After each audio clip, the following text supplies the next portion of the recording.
Hi YouTube and whoever's watching this video. First I feel kind of weird making a video.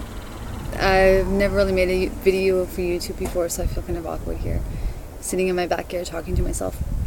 But before the ayahuasca ceremony that I participated in, I guess it's about a month ago now, I watched so many videos of other people, and I just kind of feel like I need to, give back, and hopefully my experience can help someone else. And also, I kind of want to document it before all the details get too blurry. I'm already a month away from doing it, and I kind of feel like it's fading away a bit. So I kind of want to, get it down in video, and hopefully it helps out somebody else. So yeah, that's why I'm here.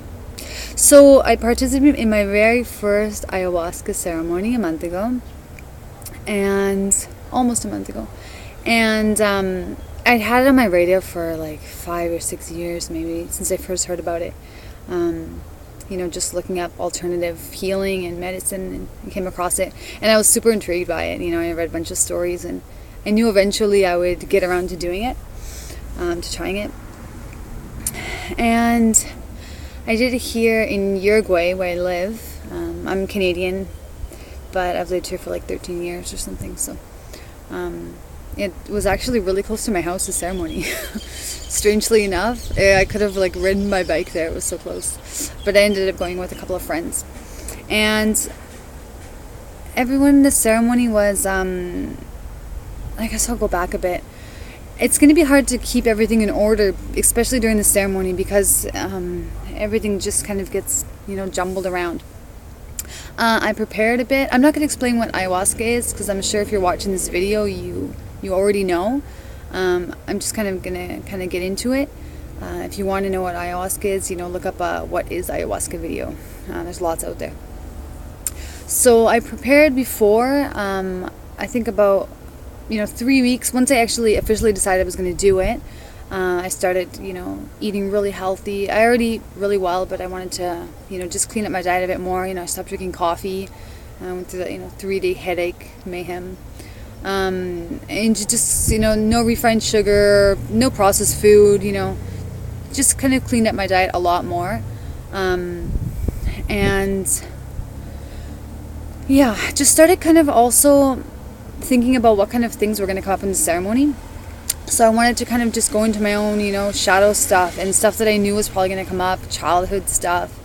And I really felt like before the ceremony, I dealt with a lot of things. I healed a lot of stuff even before the ceremony, which was great. It kind of forced me to do that inner work that I've been putting off for a long time. So the ceremony, like I said, I went with 2 friends who had done ayahuasca before.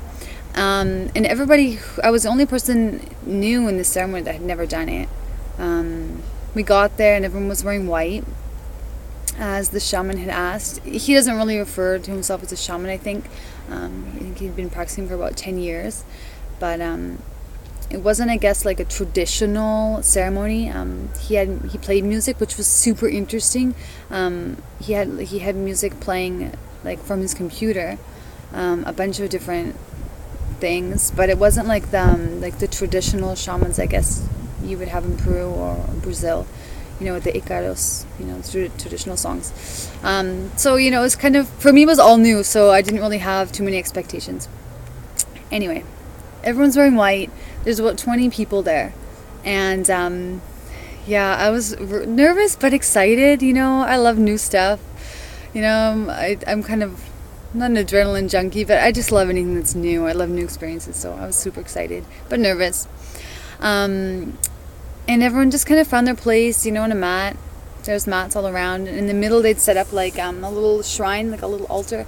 And there was this beautiful tree. It's fall here right now, so we're the opposite of the northern hemisphere. So we're going into fall. So they set up this big tree in the middle too. And it kind of represented, the fall and letting go and losing your leaves and all that kind of stuff.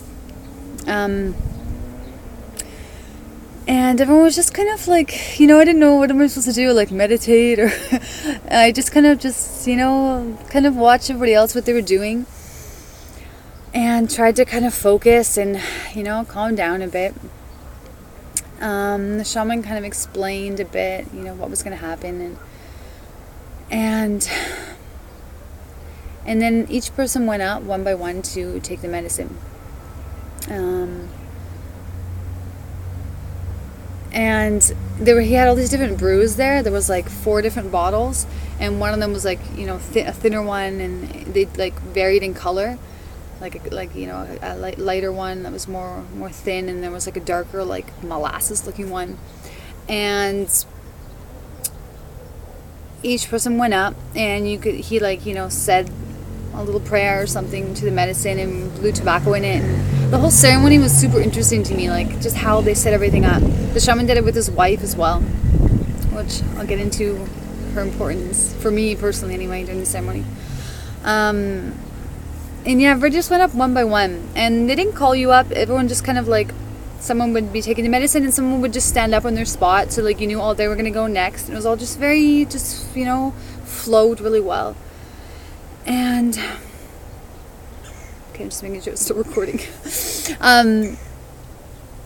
And so then it was my turn to go up, and he asked me how I wanted to, if I wanted to, have strong medicine or what. And I said just to kind of, go easy. The first time we drank the medicine 2 times, and I drank it, and for me it wasn't as bad as lots of people say. It kind of tasted like fermented olive juice, something like that, kind of earthy. Everybody's videos, I hear them say it's disgusting, but it wasn't that bad. I mean, it wasn't good, but it wasn't that bad. And they offered us lemons as well too, like if you wanted to have a lemon afterwards. But I was fine. I just kind of didn't mind the taste in my mouth, and I sat back down. And I sat back down. You don't know what's going to happen. You're just kind of like waiting and looking around. And it didn't take that long for it to hit in for me. It was about, I would say, maybe 25 minutes. Before that, I heard somebody purge over in the corner, and I was like, okay, it's gonna happen. And it came on pretty fast. It wasn't like this really slow progression. The first thing I felt was my heart start to beat so fast and so hard, just like boom, boom, boom, boom, boom, boom, boom, just like this drum, super hard on my chest. And I kind of felt like right away I had this moment, like I was either going to feel really scared, and I had my eyes closed. Like I was either going to feel scared and open my eyes and, get away from that scary feeling that my heart was going to explode, or I was just going to, and I just decided to go into it. And then I was just kind of like, no, let's go. I'm here to learn, let's just go into this experience, vamos, vamos, vamos. That's what I was thinking in my head. And as soon as I kind of decided that, I felt I kind of went out of my body, and I was like maybe like a meter above myself, and I just had this detached feeling where the fear of my heart beating so fast wasn't there anymore. I just felt like I had this detached perspective, and I could just be like, wow, my heart is so strong down there beating like crazy. And then I started feeling like I was leaving my body, like I'm going. And then the music changed, and I came kind of back into my body and opened my eyes, and I was like, oh, okay, I didn't leave. And then I started having this feeling like these hands were on my neck and my jaw, and they were just slowly, I didn't realize what it was at first. I just felt like my head was getting tilted up and tilted up and tilted up. And then I realized it was hands, but not in a crazy serial killer kind of way. It was like these motherly hands guiding my neck up. And then I don't know why, but instinctively I just felt like I had to open my mouth super wide. And as I'm doing that with my mouth open super wide, I see this huge stream of all of these colors that don't exist in this dimension, and shards and fractals of light, and flow like a huge waterfall into my mouth and down my throat and wash all over my body. And with all of this light comes this intense feeling of unconditional love and security and peace, washing all over my body, in every single cell of my body. I could feel this unconditional love. I can't put into words the blissful feeling. It's a feeling that doesn't exist here on this plane. So it washes over me, and I'm just like, oh my God. And then I put my hands down on my in my lap, and I can feel, and I can only imagine this being like Mother Ayahuasca holding my hand, like just holding my hands, just sitting there with me and holding my hands, and me just feeling this like unbelievably blissful feeling. I get goosebumps just imagining it. And it was just felt so like a loving mother's love. So I'm sitting there, and I know that this lesson is her just saying, trust me, like I'm here to help you, just trust me, I love you. The music changes again, and it's kind of a beat that has more like drums in it. It's more of like a tribal thing, and it kind of brings you back, it grounds you, it brings you back into your body. And I realized some people are kind of standing up and people are kind of moving and dancing, and I couldn't really stand up. I didn't really feel like doing that, but I could move my body a bit, and it just felt like a celebration. I felt like everyone was celebrating, like, oh, okay, we did the first round, I didn't realize that this was going to happen, but there was this, we were all going through the same experience together, and of course everyone was in their little bubble, their world, doing their own work. But the energy there was a collective energy in the group, which I didn't expect that. Okay, so this round ends pretty much. Everyone's kind of dancing and back in their bodies, and then the shaman asks us. I could have gone home at this point, like extremely grateful and full of love and happy. But I mean, I wanted a profound experience. I wanted, my biggest intention coming to the ceremony was to heal. Heal a lot of just old stuff I was hanging on to, and childhood stuff and traumas, and I just wanted to heal. Healing in all its forms. So the shaman asked us to come up and have a second round. So, when it's my turn, I go up there, and, the shaman says to me, do you want to go deeper? And I was like, yeah, Mother Ayahuasca holding my hand, filling me full of love, of course. That was my sign. So, he gives me a different brew, much more thick, darker. The taste is pretty much the same. It's just like more concentrated. And I drink it, and it's kind of like a double shot glass. Like, you can't just be like bloop, it takes like, you have to be like gulp, gulp, gulp to get it down. Like, it takes a little bit of time. So drink that, go sit back down, and this time it hits me so fast and so hard. It's just like an instinct, flick of a switch. This is when things get a little bit crazy. This is when time frames are a little bit gone. I'll try to just kind of tell you the experiences in the order of which I can.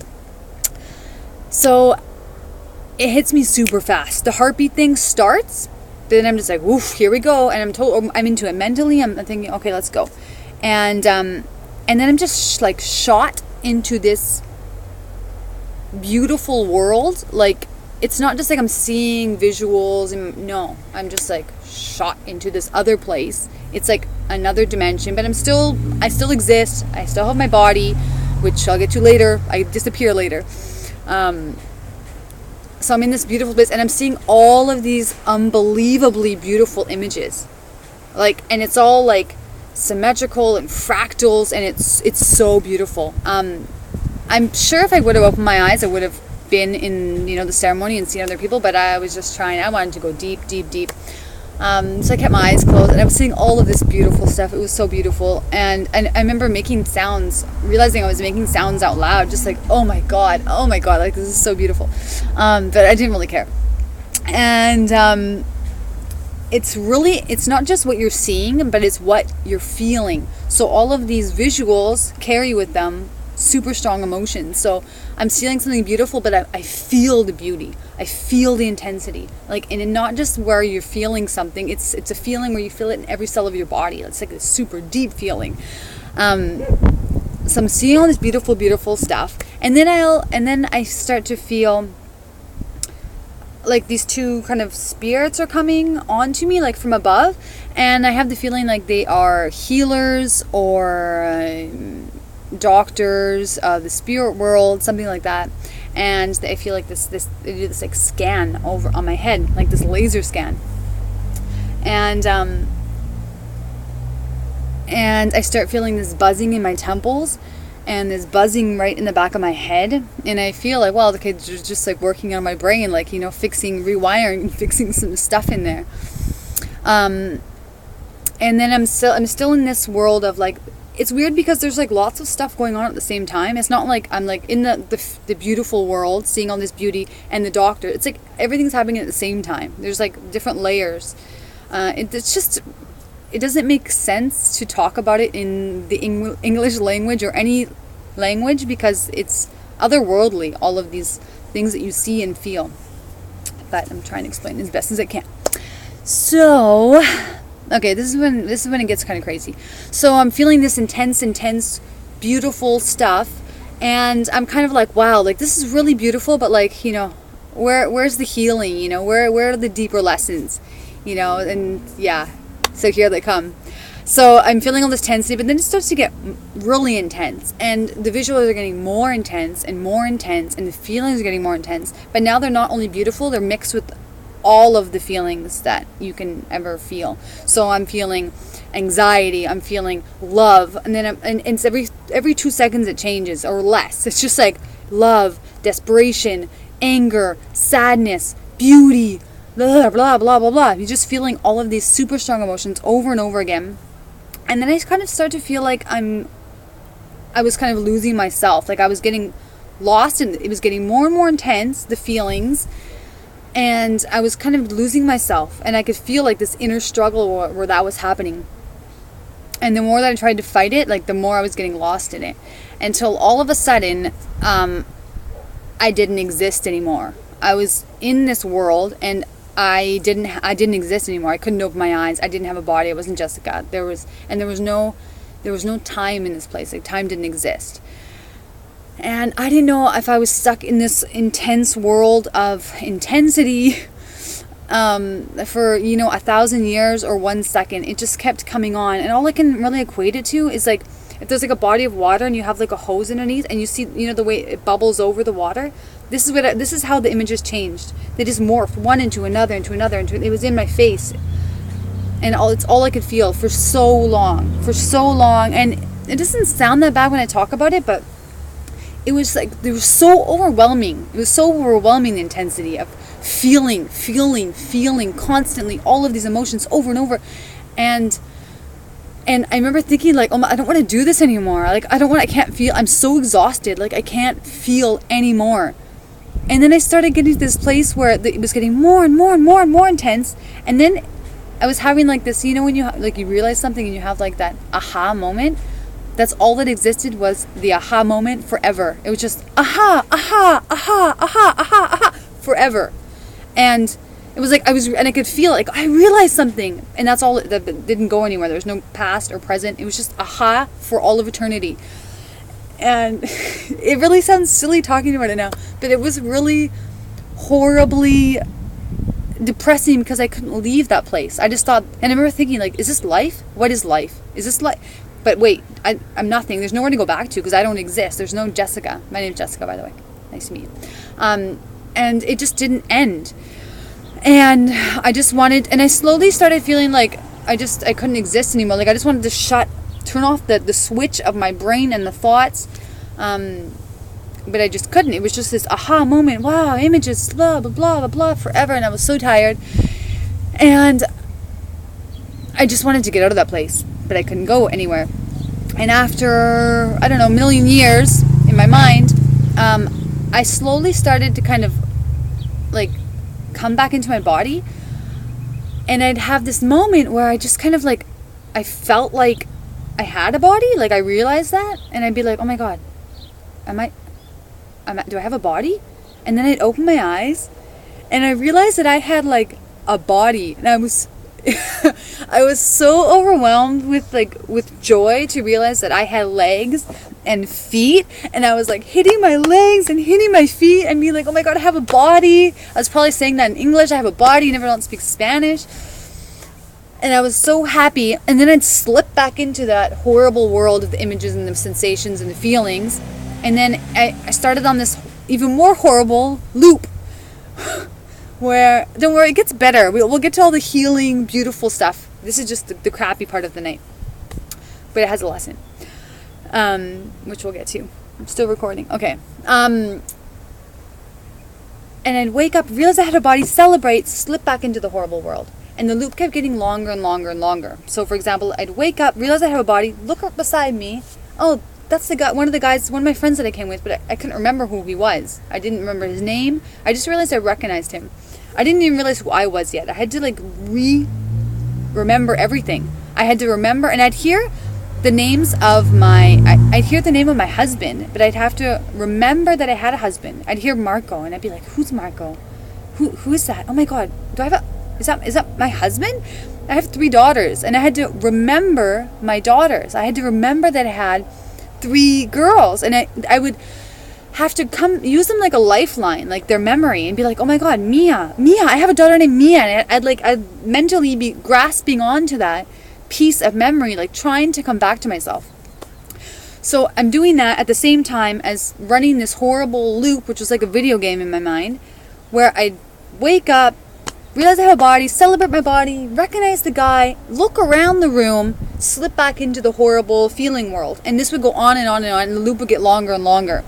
I realized, oh, his name's Martin, I do know him. And this girl, and now, okay. I didn't realize I was in an ayahuasca ceremony yet. And then, so there's like this, we're in a circle. So I realized, I felt like it was like a trick, and I had to like get out of this world. So I'd stand up, like I was so annoying in the ceremony. I was really embarrassed afterwards when I realized what I'd done, but I guess it's not that bad. But I'd stand up, walk around the circle, trying to find like the exit to get out, because I wanted to get out. I felt like I had to like break the loop, find the king boss in my video game that was going on in my mind to get out of this place. And then to walk around the circle, couldn't find the exit, and I'd sit back down. The loop would happen all over again, and each time it would get longer. It was like so exhausting. And I'd be trying to remember my family members. Who did I come in the car with? We came in a car, right? Like, I'd have to remember everything. All the while, visuals, sounds. People were purging all around me. I hadn't purged at all. I didn't purge at all, actually. Well, physically, like vomit. I had other purging I'll talk about later. But, and if people were even purging on the other side of the room, I'd hear them like right in my ear. Your hearing is totally out of whack. So, and then eventually I found the door on one of my loop trips. I found the door, walked outside, and then I realized the outside was a loop too. Like, I was like trapped. And it was horrible. Like, I just felt like so trapped. And I actually started to imagine that I'd broken my brain. That I was in an insane asylum. Like my younger daughter, I breastfeed her, so she's 2, and I was imagining like, oh my God, where's my daughter? Maybe I'm at home, like she needs me. And there was this horrible feeling of desperation, like that I'd broken my brain and like ruined my family's lives because maybe I was at home with them, but I didn't know that because my brain's broken. Ugh, it was so horrible. And I'd be outside of the ceremony, and they always tell you to like come back to the circle, like the circle needs you, people who are like facilitating the group. But I just didn't really understand it. I just felt like I had to get out of this place. And then when I was in one of these moments when I'm outside, I start to feel like it's calling me, the inside. Like I can hear the music, the energy of the people are calling me back in, and it was really, really hard to go back in. Like, it's so intense. It feels so intense, all the feelings. And it was really hard to walk back in. So I finally go back in, and I sit back on my spot. And, and all of a sudden, I kind of have this realization, like, wait a minute, I'm in an ayahuasca ceremony. What is this? You're trying to teach me something. Like, I had this moment where I say this to myself. Like, what are you trying to teach me? And the answer's just going to come to you like instantaneously. Like now, if I think about the reason why, I can debate it mentally, my mind, but in that moment, the answer's just going to come to you and they're right. Like, you don't like debate it. It's just like, it's an epiphany.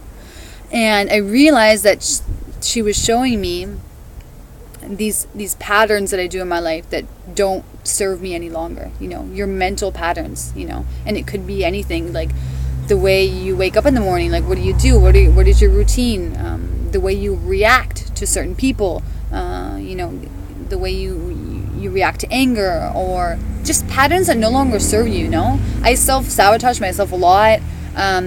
Just patterns that don't work anymore in your life for you, for your growth. And I just realized that, this is showing me my patterns. And it was all of a sudden like the music changed, but it was obviously in my mind. It was just like the chaos just settled. That's what I felt like all the chaos that was going. And I felt like there was a bunch of chaos in the room, but I was probably just imagining it. It just settled. The water settled and all the dirt went down. And I was just so tired. So emotionally exhausted. And I realized everybody's just kind of calm. There's not really that much going on. Some people were even snoring, they were lying down, sleeping. And so then I just feel so tired, and I just want to lie down. So I just kind of lie down in a little ball on the ground. Just falling down so exhausted. And I realized that the shaman's woman, she's in front of me in the circle. She purged a lot during the whole night. She was vomiting a lot. And I realized that as soon as I'd had that epiphany, she vomited. She had this big purge. And as I'm lying down, I realized that she was doing my purges. She was, there was this energy exchange where she was purging for me the purges that I wasn't able to do, or I don't know why. And I all of a sudden had this huge wash of gratitude for her. That this woman is physically vomiting for me because I can't do it. She's not consciously doing it, I don't think. Well, maybe she is, I don't know. And I just had this huge wash of gratitude for this woman. And I just started crying. And it taught me there's a lot of lessons that happen from now on that are cliche lessons. For example, giving feels good. Okay, we need to give. We know that. But I started realizing all these lessons on a super profound, deeper level. So gratitude on a super deep level, it doesn't feel the same as, me thinking I'm grateful for the things in my life. The gratitude I felt for this woman at that moment was a whole new level of gratitude that I've never really felt before. It was true gratitude. It felt really in my whole heart grateful for this woman. And then I wanted to, she was still kind of struggling. I could see she was kind of moving around she was going to purge again. So I started trying to send her energy, and I was just lying on the ground in this ball, and I just had my hands here, and I was just trying to give her energy and give her love, and saying thank you to her for doing my purges and exchanging energy with me. And then I felt she just kind of settled, and she lied on the ground, and she went to sleep. And I had this huge wash of oh my God, it felt so good to give to her. It felt so good, and I started crying again, and these really, really deep cries. I haven't cried like that for a really lot of years. These really, and I was trying to be quiet, and I was just kind of these really deep cries. And it felt so good to give to her. And then I started having a whole lot of back-to-back healing episodes. So I had a lot of I gave to, I'm going to try to remember the order. I was being grateful for her, the giving, and then I went to my mom, and I'd had a lot of I had a hard childhood, who doesn't? Really, everyone has their stories. But I had a lot of built up resentment and things that I was holding on to that, I thought I'd work through a lot. But until I actually saw it in the ceremony, I went to my mom, and I felt this unbelievable, unconditional love towards her. And I just forgave her for everything. Just from... Oh, one of my girls woke up. I'm going to continue this video. Stay tuned for part 2. We're getting to the good stuff.